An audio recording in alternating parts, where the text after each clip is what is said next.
I remember this afternoon back in December of 2010. I was in my office, and where I sit, I can hear a radio giving all of the calls for first responder fire departments around Sangamon County. And a call went out for a car accident with entrapment. And one of the things that I heard was, as responders were getting to the scene, that there were two children. One of them was out of the car. I understand that there was a broken window in the back.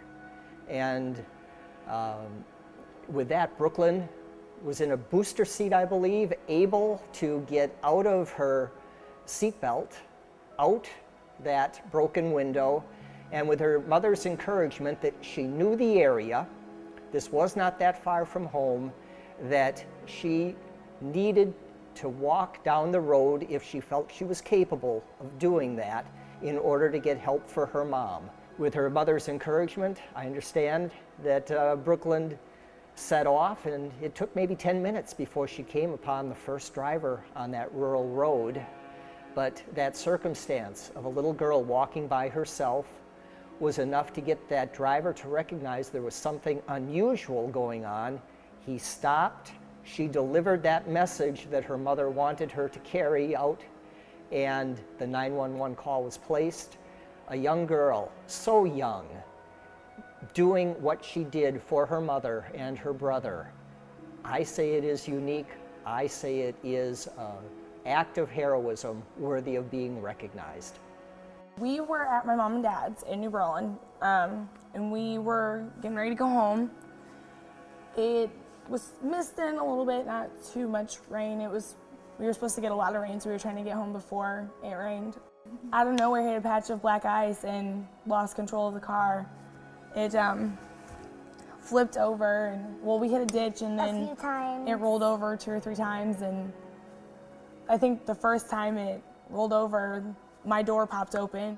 When it came to a stop, my leg was stuck under the car. The way the car had landed there, I couldn't pull my leg out from underneath of the car.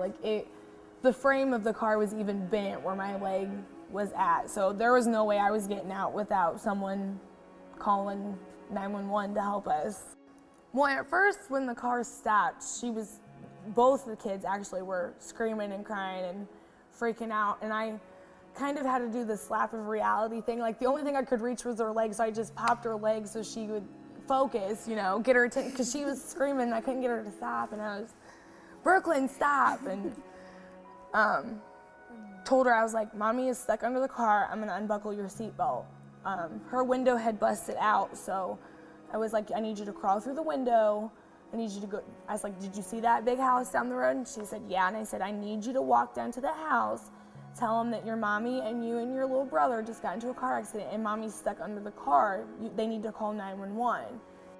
I was on the road and it was really slippery. I was afraid I was gonna fall. When I was on the road, I felt really, really scared. Mostly, I was just in the road screaming for help, and I was waving my hands up in the air, and he could see me, and I didn't even have to say anything. He just saw that my mom was pinned underneath the car, so he called 911. It wasn't too long after he showed up that